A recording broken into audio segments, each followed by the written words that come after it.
হঠাৎ সামাজিক যোগাযোগ মাধ্যমে ভাইরাল অদ্ভুত প্রাণী সান্ডা।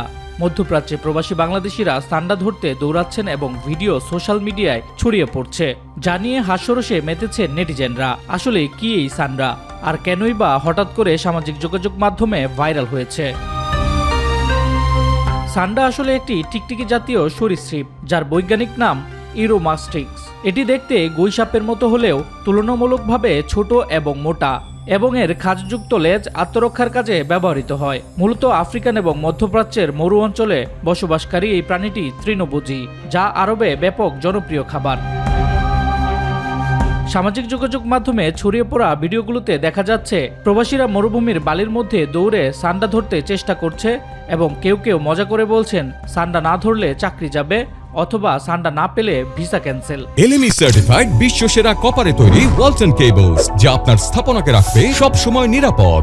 এই ভিডিও ও মিমগুলো বাংলাদেশের সোশ্যাল মিডিয়াতে ব্যাপকভাবে ছড়িয়ে পড়ছে, এবং সান্ডা এক ধরনের সাংস্কৃতিক ট্রেন্ডে পরিণত হয়েছে। ইসলামের দৃষ্টিকোণ থেকে সান্ডা মাকরুহ হিসেবে বিবেচিত হলেও হানাফি ও মাযহারে এটি হারাম। তবে সান্ডা নিয়ে আরও একটি প্রচলিত ধারণা হলো আয়ুর্বেদিক চিকিৎসায় ব্যবহৃত হয় সান্ডার তেল, যদিও এর কার্যকারিতা বৈজ্ঞানিকভাবে প্রমাণিত নয়। সোশ্যাল মিডিয়ার এই দুনিয়ায় যা আমরা দেখি তা শুধুমাত্র বিনোদন নয়, বরং মানুষের জীবনযাত্রার গল্প, যা কখনো হাস্যরসের আড়ালে, কখনো বা গম্ভীর সত্যিরূপে উঠে আসে। শামস তাবরিজ উচ্ছ্বাস, মাই টিভি।